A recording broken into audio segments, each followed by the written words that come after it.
week on Environment TV Weekly News, we're going to talk about faith communities. And with us is Steve Knight. Morning, Ken. Morning. I appreciate being given the opportunity to speak to everyone. I'm Steve Knight.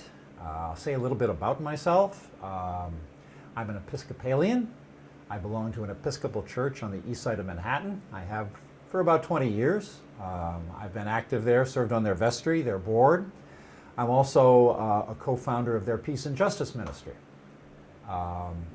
Approximately 2 years ago, I began to get much more interested in religious environmental issues. I became a fellow in a group called GreenFaith. Now, GreenFaith is an interfaith religious environmental advocacy organization. They've been around for over 20 years. They do a number of things with houses of worship of all faiths to make them more energy efficient, help them to green their education and their buildings and grounds and all of that thing. But one thing that GreenFaith has done over the past year and a half has to start a divestment and reinvestment campaign called Divest and Reinvest Now. It's a campaign that's encouraging, and it's an international campaign. It's a campaign that's encouraging religious congregations and religious institutions to divest from fossil fuels and reinvest in energy efficiency and renewable energy. So I've taken a leadership role with that. It's been a real educational experience for me. I've talked to people around the country who are involved within their own faith communities in doing divestment and reinvestment. I've also had the opportunity recently to start a meetup group that meets monthly in Manhattan. It's called Religious Communities for Divestment and Reinvestment. And our group brings together people, like GreenFaith does, it brings together people from all faith traditions who want to learn more about doing divestment from a religious perspective, to begin a divestment campaign within their congregation or their religious institution. Now, I should probably say a little bit by way of background about why I got interested in fossil fuel divestment.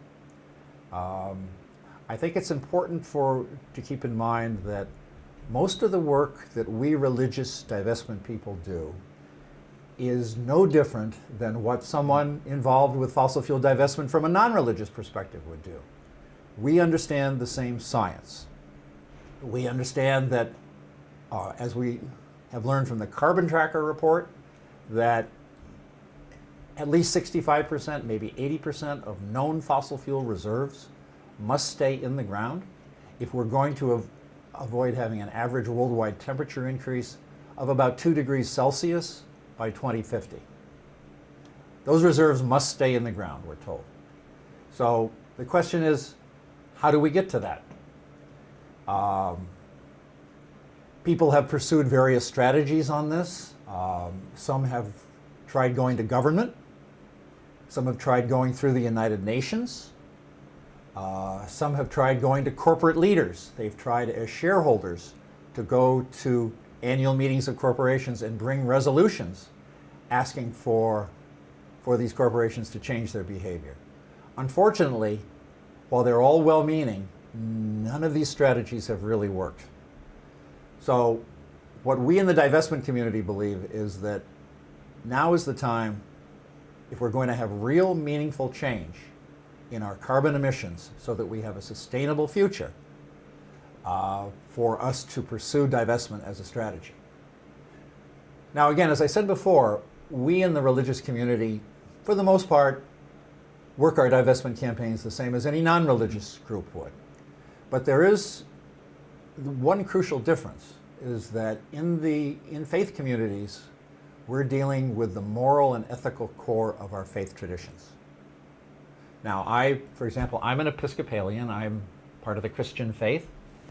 Part of our scriptural tradition is stewardship for the earth, the importance of preserving a sustainable earth for future generations. That comes out strongly in our book of Genesis. Even if you're not Christian, you probably know about Noah and the ark. And after Noah has preserved life in the ark, God comes forth and makes a covenant with Noah and says, we have a covenant to preserve this earth. That's how it comes out in my tradition, but again, I'll emphasize, all major religious traditions in the world have the preservation of life and the preservation of our planet for future generations as a core part of our moral and ethical background. And as religious divestment people, what we try to do is to tap into the core of that tradition within whatever faith community the person comes from, so that they can articulate that to people within their congregation. And it's really been inspiring to me to see just, in the relatively short time that we've had a well-organized religious divestment movement, the kinds of progress that we've made. Last year, approximately 1 year ago, in July of 2013, the United Church of Christ became the first major religious body to pass a divestment resolution at their annual convention. They've been followed since by, much more recently, in late June of this year, by the Unitarian Universalists, who also passed a divestment resolution. And there are various other religious groups that are pursuing divestment quite actively. The Presbyterian Church here in the U.S., for example, several presbyteries have passed divestment resolutions. They brought a divestment resolution to their annual convention this spring. It did not pass outright, but they did pass a substitute resolution that asked the Presbyterians to examine this issue further for their next convention next year. We've seen this going on internationally too. There are churches in Canada, in Australia, as well as the Church of England, have, if not outright passed divestment resolutions, are at least considering divestment. I am quite proud to say that as an Episcopalian, I'm part of the Anglican Communion, the Worldwide Anglican Communion. We are divided into many provinces within that communion. A few weeks ago, the first Anglican province, that's the province of New Zealand and Polynesia, passed a divestment resolution. So I was very happy to hear about that. I have been very pleased lately at the decision by Union Theological Seminary, that's a religious seminary in Upper Manhattan, by their decision several weeks ago that they would divest their endowment, which is a little bit over $100 million, not a small amount of money, but I think it's a very important move. Again, it's considered a major religious seminary within the United States, and hopefully that's going to be a model for other religious institutions of its size and its influence to make their own decision for divestment.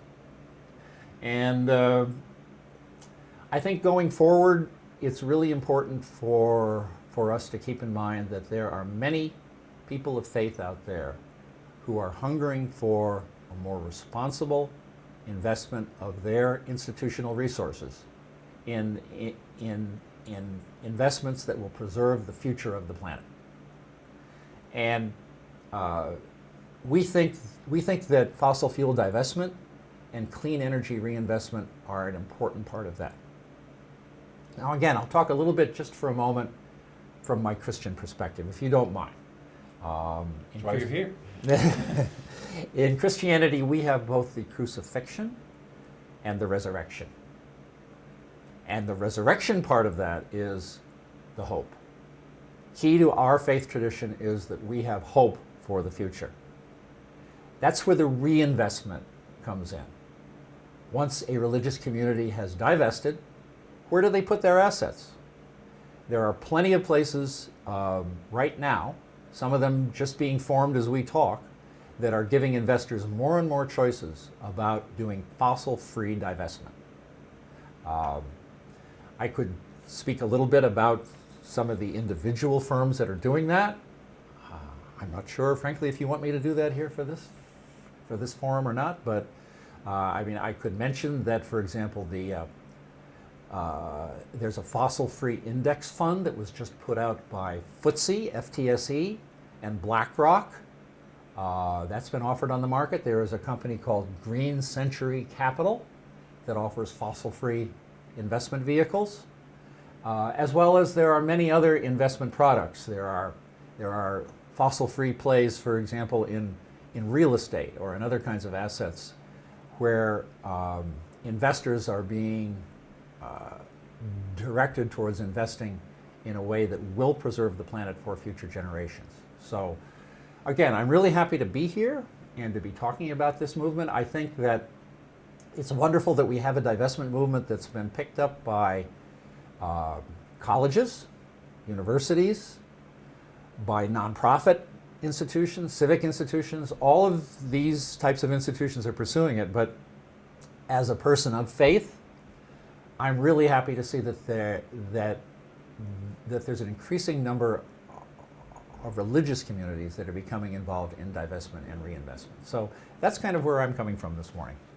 So why should people care about divestment? Does it really have an effect? Fossil fuel companies are going to still burn stuff, and what they burn is going to contribute to climate chaos. The methane in the pipelines is leaking, and whether you divest or not, and that's contributing to climate chaos. So how does this affect those operations? I think you bring up a very good question there, Ken. We should keep in mind that any single institution divesting is not going to make a huge difference. After all, what any given church or any given, say, endowment of a religious institution holds is a very tiny fraction of the total wealth that's in the stock for a fossil fuel company. So that alone is not going to do it.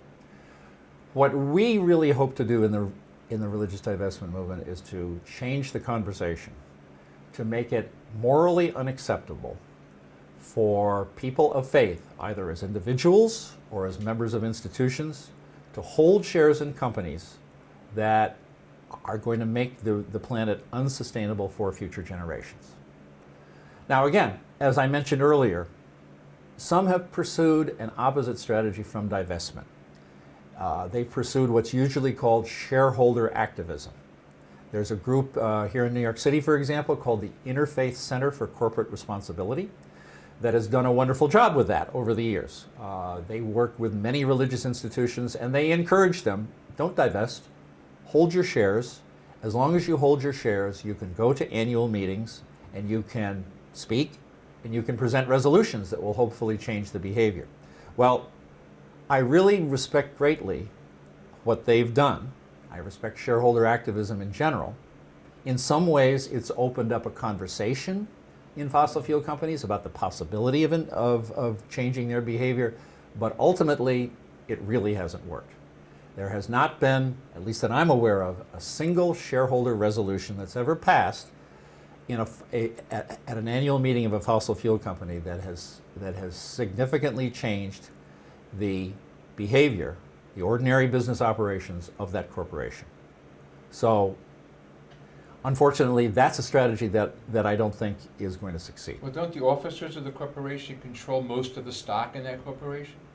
Well, I think for most of the big fossil fuel corporations, for example, ExxonMobil or Chevron or BP, I would guess that more of the shares are held by large institutional investors.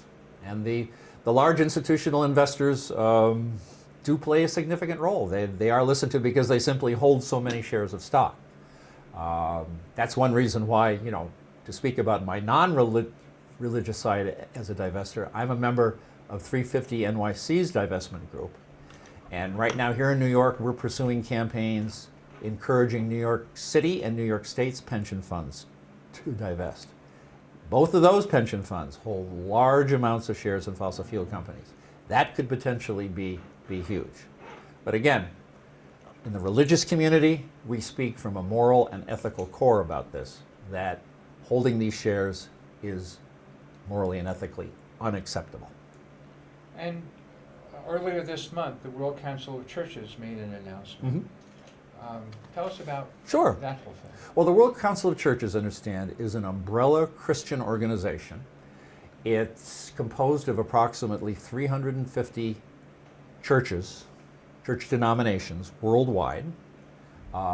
Somewhere between 500 and 600 million Christians worldwide belong to a church that's part of the World Council of Churches, including the Episcopal Church, of which I'm a member. The World Council of Churches announced several weeks ago that they were planning to divest from fossil fuels, which certainly made me and a lot of people in the religious divestment community very happy. Keep in mind now that the World Council of Churches was not, nor did they have the authority to tell their individual member denominations anything about divestment. They were only divesting their endowment that they hold within their central office. And that's a relatively small amount of money.